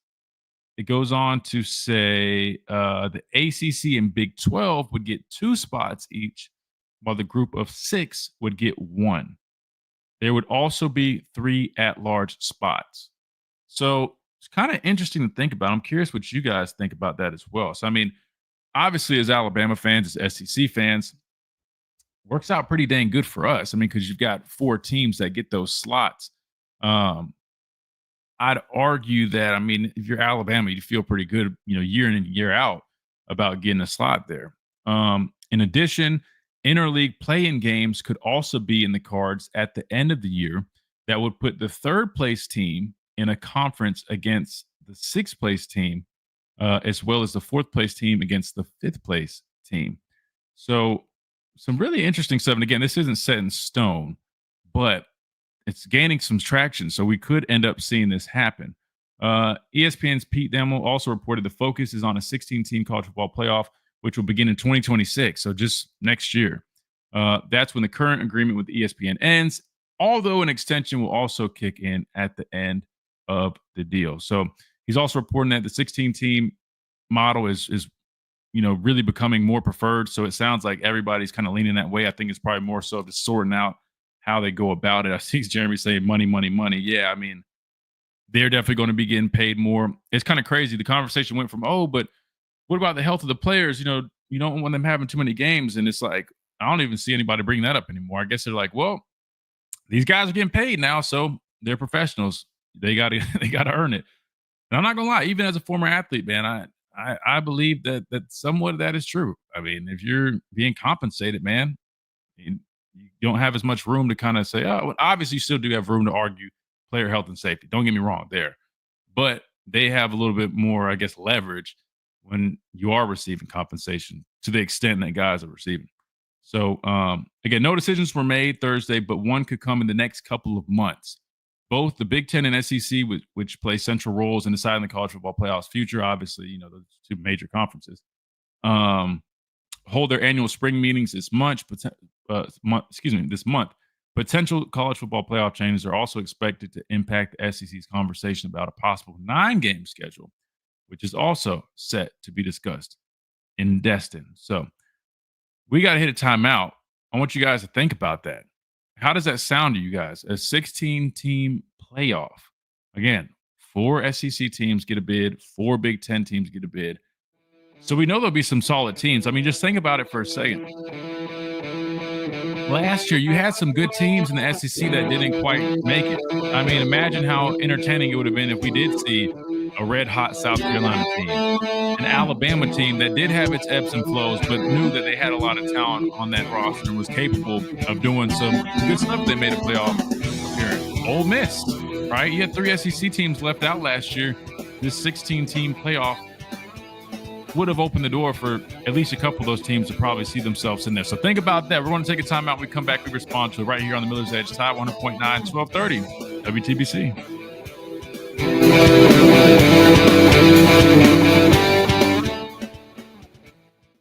The Alabama Securities Commission protects you from financial fraud. Anyone asking you for investment money must be licensed. You're careful with your money. Fraudsters aren't. Before you.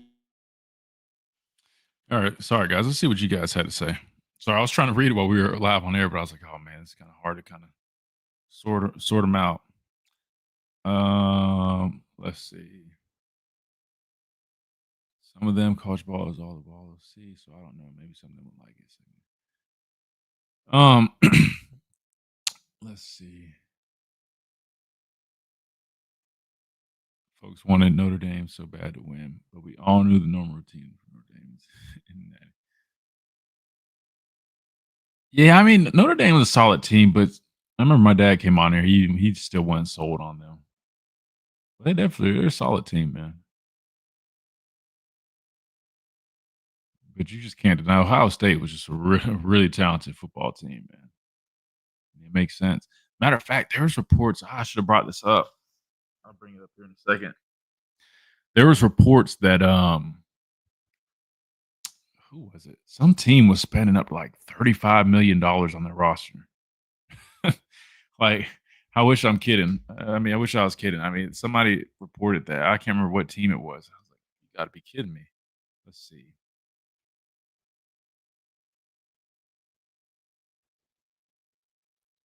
Let's see if we can find them. Was it Texas? Yeah, it was Texas. Yeah. Excuse me. It's insane. And then people still have the nerve to be mad that Coach Saban's trying to help kind of limit that. I mean, like, how is that fair? How is there parity there if Texas literally has a budget of $35 million last year? And I'll pull this up too. Yeah, so I got so many tabs. I don't want to slow the stream down, but allegedly, like, there's a list of like what teams spent on NIL. I think the most was like 22. And it wasn't even Ohio State. Ohio State didn't. And that was one thing. I'll say this. A lot of people were saying Ohio State bought their roster, which obviously, yeah, they did. But it really wasn't any much different than all these other teams. I think we were sitting like 16. They were maybe at like 20. You know what I'm saying? So I'm like, that whole argument, oh, they paid. I mean, yeah, they did, but so did everybody else. They just, I guess, paid a little bit better. They got a better return on investment. Oh, man. What were we about to look? Oh, yeah. Let's see. 2024 NIL spending by team. And I don't even know if this was accurate, but let's see. I don't know if this is here. Let me turn the radio stream back on.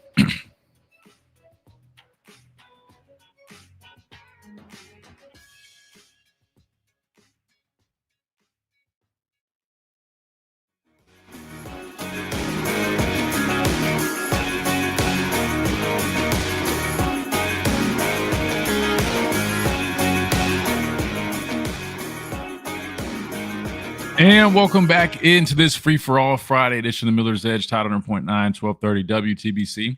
Got a nice conversation going. We've been talking Alabama football. We're talking about the college football playoffs, potential expansions, Big Ten, SEC representatives meeting. Sounds like 16 teams in the playoffs. Moving forward is going to be the move. Could be as soon as 2026. We've been talking with you guys in the chat. Looks like you guys are having a whole conversation here. I want to read some of these about y'all's thoughts. We've got Moon in here. He says, okay, I like the 4 auto bids for the big conferences, but I don't know. 16 teams is too many. Regular season and off-season camp will suffer. Depending on the format, yeah, it definitely seems like it's starting to get up there. And when we did the math last year, Chase, it was you could end up playing a total of, what was it? So you've got, 12 regular season games? You've got 12 regular season games. And then if you went to the the conference championship, that would be your 13th game. If you lost, you could potentially have to do that first round, so that'd be your 14th game. Then you play a 15th, and then I guess a national championship. I think the most amount of games you could have played last year was like 15 or 16, something like that. So that's already getting up there. And it could have been more. Chase, you might have to double check me on that if you don't mind looking. What was the most amount of games that a team could have played last year? I think it was around the 16 range. Might be 17, depending on the scenario. I can't remember exactly. That being said, I think the most that I ever played in, again, we only had the 4-team system. It was a lot different. Would have been 15. I think it was 15 because I think like when we would lose one game, our final record would be like 14-1 because we would do, all right, let's just go over it. Regular season 12 games, SEC championship maybe 13, semifinal 14, 15. So 15 was the number. So I think with the expansion, the max number of games that you could potentially play went up to like 16, maybe 17. It might be 17 now that I think about it. It might have been 17. Actually, I think it was 17. That being said, they're already playing up to about 17. Would going to 16 teams potentially raise that number? If so, man, I mean, it's starting to get up there. So you're definitely right. It might be too much, but I don't know. We'll see. I mean, to me, I do like the whole 4 bids for the SEC. I think would be solid. And then what was the details on that? I think it said that the 4 automatic spots. I got to go back and read it. Sorry, we've been covering a number of things, and we actually stumbled across here the whole NIL topic because we brought that up. And Chase and all the listeners on the radio, if you didn't hear. Sorry, we were on commercial break.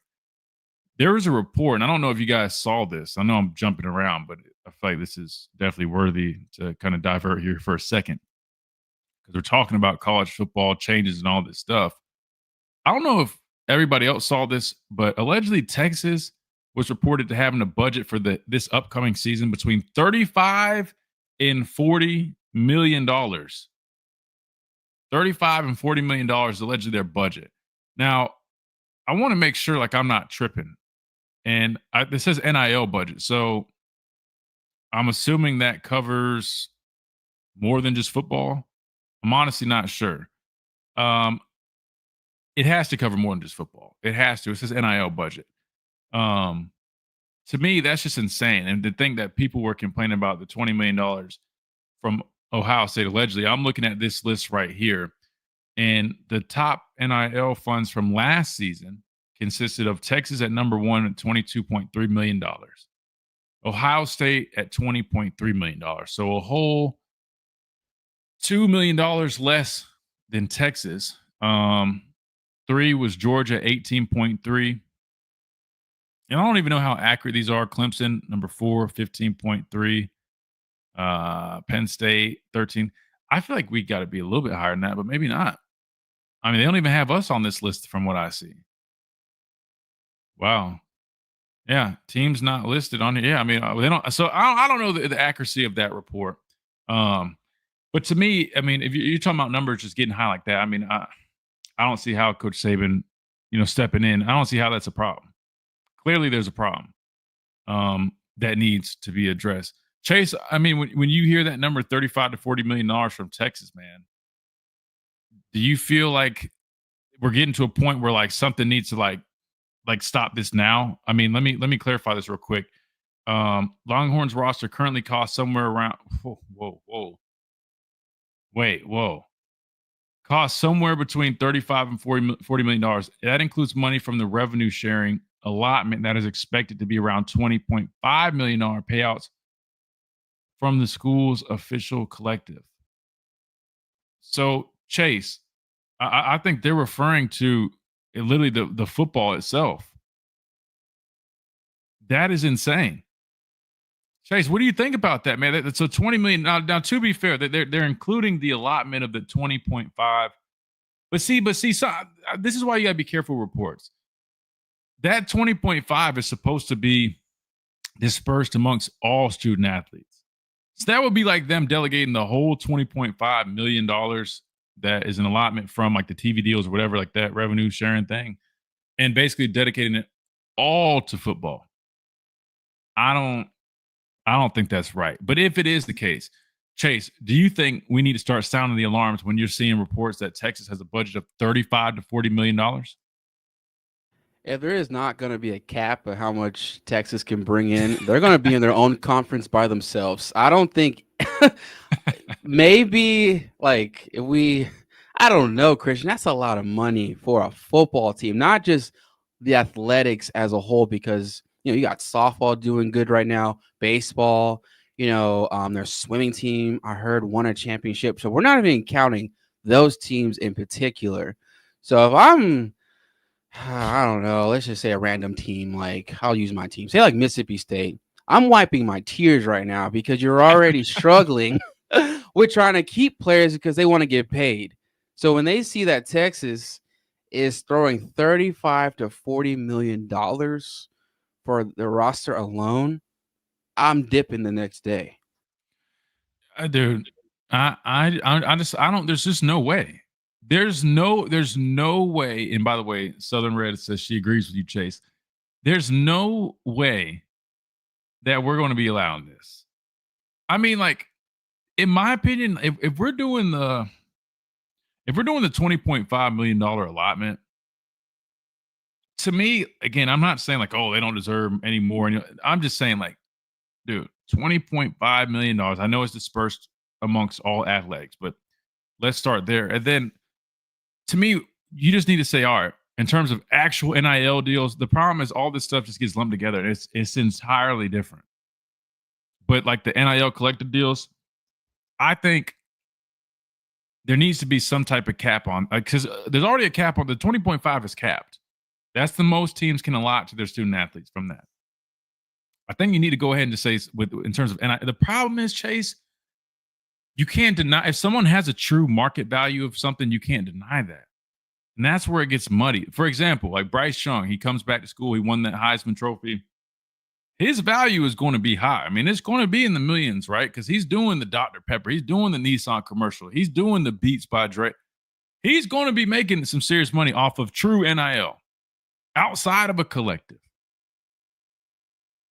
So I don't know how you find a way, like, unless you say, all right, money from a collective has to be capped. Anything outside, like that you personally go out and get, like, for example, like when I was playing in the league, like I had an agency, like my agency was a full service agency. So they did marketing included.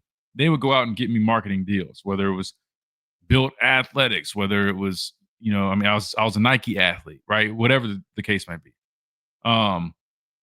Like that, I don't think you should really put a cap on, because that's true. That was true, like NIL. That was them saying, all right, hey, this company, like Takova's boots, right? Like, I'm, a little country kind of dude, right? I wear boots and stuff. So they wanted to sponsor me, all that type of stuff.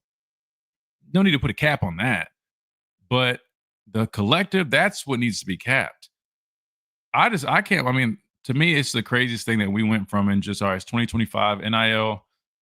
They unrolled this whole NIL thing in 2021? I think it was like right after COVID or something like that. So 4 or 5 years, Chase, we went from literally right before that, you couldn't do anything. Now you're talking about budgets of $35 to $40 million. I mean, parity is honestly a joke at that point. Do you think all schools, Texas obviously can do it because they got all that damn oil money down there. You think Syracuse is going to be able to have that? They might have some boosters. But come on now. Christian, do you quick question, do you think teams that can't really do what Texas can do you think they'll demote themselves to like a D2 because it's like they can't fight any longer with teams like a Texas or an Oregon or a Tennessee? They're like, I just can't compete anymore. That's a great point. I could see maybe some of the smaller ones doing that. The other ones probably not. If anything, a lot of teams still try to work their way up, because I think their thought process, Chase, is this: if they can move up in conference, it gets them more exposure. What comes with more exposure is potential more revenue. So even though what you're saying makes total sense, and I totally understand, and there could be some victims to that, or at least maybe not even a victim, maybe it just works out better for them. But I'd argue if you're going down to a whole different conference like that, or really league, whatever you call it, it's probably not the best. But I would think some people would maybe try to take advantage and try to maybe move up, even though in the beginning it might be tough and they might be getting beat up on because they can't really keep up. but that added exposure could potentially help them bring in more revenue and maybe kind of get stuff going. I don't know. That's just kind of like the business side of my brain, kind of thinking of ways that it could kind of get a spark going. But that's a really good question. And I think you probably would see a couple teams, unfortunately, do what you're saying and kind of drop out of it. Say, hey, man, we're dropping out of the race. No way in hell we can go scoop up enough money to keep up. I mean, like $35 to $40 million, man. Insane. I'll be honest with you.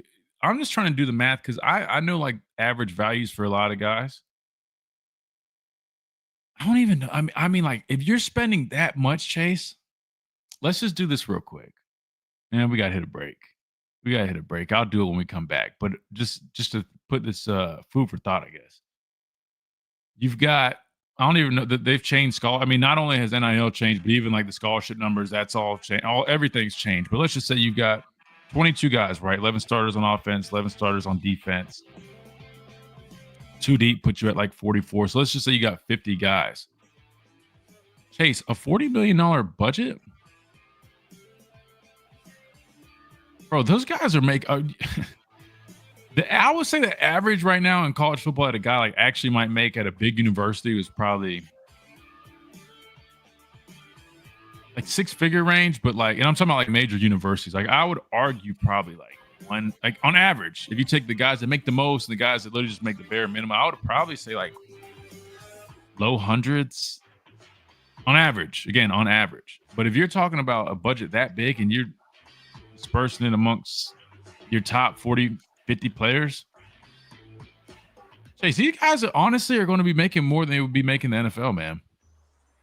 Dude, if you I'm listening. If you don't believe me, go back and look at this past draft, man. Like literally, you will see that a lot of these guys, technically, at least some like the big name quarterback stuff that ended up going like 3rd, 4th, 5th round, they were making more money in college than they are even which to me that's the craziest thing that we're at that point. And that's with the NFL increasing the minimum rookie salary. Literally double what it was like 4 years ago. Not even kidding. Craziest thing to think about.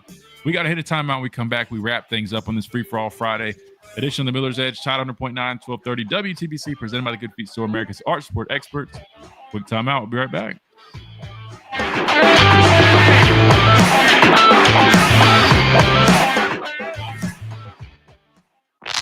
Coming up on The Game with Ryan. Yeah, I mean, guys, this is out of control, man. Same thing for Ryan Williams, who's got the NIL deal with CBS. Yeah, I mean, deals like that is genuine NIL. I just don't know how the problem is, this is what I've been saying, and I think they just need to come to this. You have committees, established committees at each university, kind of like we have compliance officers. Literally what they were doing before. So what I'm about to say is not really like anything groundbreaking. But we've always had compliance, and they were always in charge of kind of all the rules and regulations, right? If we ever had any questions about things that we could or could not do, we'd always run it through compliance, right? They were in charge of all that stuff. I don't know why you couldn't just have compliance officers or anybody just oversee these deals, meaning like, all right, this guy's coming to you saying, hey, I've got so-and-so, they want to work with me. They're offering me this. Compliance, they have a background with all this stuff. So they can, go over the contract, even if you have to bring on lawyers and have a team of lawyers, right, that read over contracts. And to me, they should have somebody that oversees what, what is actually valid, what is fair in terms of the value. And if something is not right, they turn that deal down and just say you can't process it. I think that would kind of help at least eliminate the bogus, hey, we're going to pay this kid X amount of money. Because there's values on everything. Nowadays, there's social media valuations depending on the number of followers that people have. You can put a value on pretty much anything, right? We know that. And to me, I think if you have a committee that helps kind of oversee that kind of stuff, it would help kind of crack down on this stuff. I don't know why we went away from that. I don't know why. I don't know. But $35 to $40 million, they have lost their damn mind. Moon says, tells you about the value of the sport, though. Yeah, I know. The value's there, but at the same time, though, values can be inflated, man.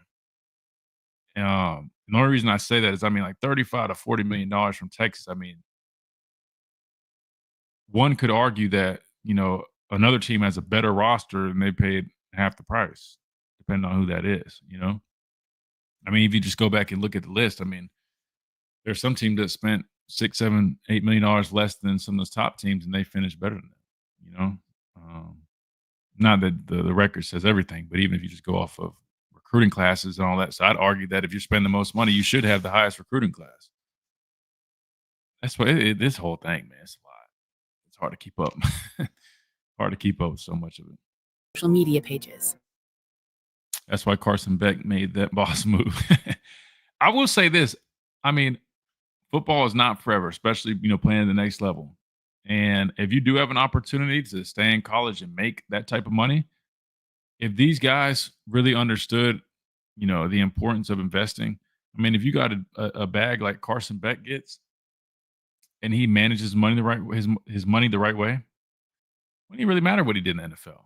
And I wish all these guys would consider that stuff. Now, I'm not saying you just go chase as much money as possible in college, but if you have opportunities like that in college, man, I just hope that they have people around them that help them take advantage of that. Because if you really invest and handle yourself right, man, they'll be in good shape for quite some time. They're getting a hell of a head start in life. Tide 100 that most people don't get. That way, if things don't work out in the league, if it's not, you're all right. And that's really what it should be about. Really, the problem is, from what I'm seeing, I don't know if these guys are taking that approach. They're living like they're already in the league, man. But teaches them. This is Miller's Edge on Tide 100.9.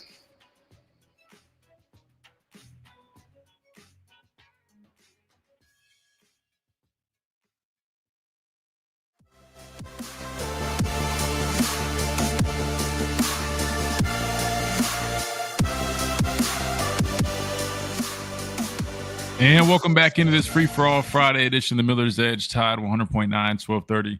WTBC time is winding down. It's got a few short minutes left in this free-for-all Friday, and we've been covering a wide range of things. Now we've jumped on the NIL topic again, just because I just stumbled across that report that I meant to bring up the other day when I saw it, and I couldn't believe it, about Texas allegedly up in their budget. They're around $35, $40 million, but that does include, I guess, some of the money. I say some because not all of it can go towards football. You can't.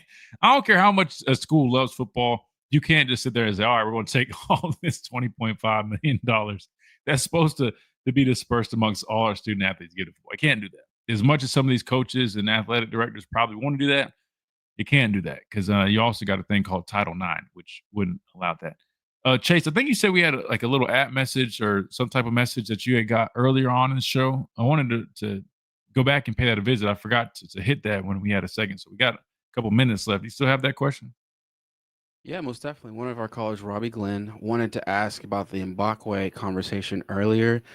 He wanted to ask, do you know if Mbakwe is just sticking strictly to offense, or can he kind of bounce back and forth between defense and offense like Travis Hunter did with Colorado? That's a really good question. Man, that's a good question. So I'm not going to sit here and act like I know the answer to that, because I don't know the specific answer, like whether or not he's going to do that, if he's capable. What I would say, if I had to just guess, I mean, the door is not shut, obviously. You know what I mean? Like, I think there's always a potential, I just know he's been primarily playing receiver, to my knowledge, and I feel like I'm pretty informed. He has not been working with the DBs. I mean, unless I'm wrong, but to my knowledge, he hasn't really been working with them. So if you're saying, okay, when the season comes, could he do it? Say, let's throw out an imaginary scenario. You got I'm knocking on my wooden desk right here. You got a number of injuries. And I'm surprised I just did that. My dogs did not just start going crazy. They always bark when somebody. Anyway, so you got a number of guys go down. You need some more depth. Yeah, I think at that moment, yeah, you definitely could say, hey, yeah, we got a guy on the offensive side of the ball. We got a lot of depth over here. Hey, man, help the team out, whether it's really something you really want to do or not. Just, we need you over here. I can see that being the case, but in terms of, like you're mentioning, Robbie, in terms of, like, the whole Travis Hunter thing, number one, I don't know if people understand how difficult what Travis Hunter was doing really is. I mean, I'm telling you how exhausted my ass was just by playing edge. While we were rotating, the thing about somebody playing receiver, running all these routes, then going and covering guys as a corner and being really dang good at it on both sides of the ball, insane. But to see him do that, I don't think you see that.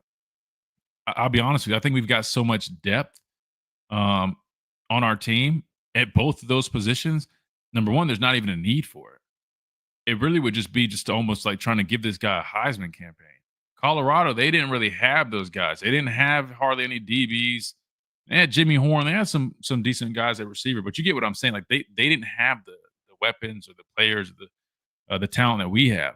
So to answer your question, is the door completely shut? Probably not, but I don't really see that happen, especially at least in that circumstance. Maybe more of like a safety duty situation. But returner, yeah. If you're talking about multiple positions, receiver, returner, I definitely see that. So that being said, we got to wrap things up. That'll do it for us on this Free for All Friday. It's been another fun one. Been a great week, man. First week of the new schedule. Again, we just pushed things back 1 hour, 11 to 1. We're back to streaming on YouTube. Shout out to everybody that's here live with us on the chat. Looking forward to doing it again next week, Monday through Friday. Again, same schedule, 11 to 1, live on YouTube, live on Tide 100.9, 1230 WTBC, and the app, all that good stuff. So again, thanks to everybody for a great first week of the new schedule. Back to being on YouTube, all that good stuff. Hope everybody has a great weekend. And we look forward to seeing you guys on Monday right here on the Miller's Edge, Tide 100.9, 1230 WTBC, and YouTube live streaming. We'll see you guys next week.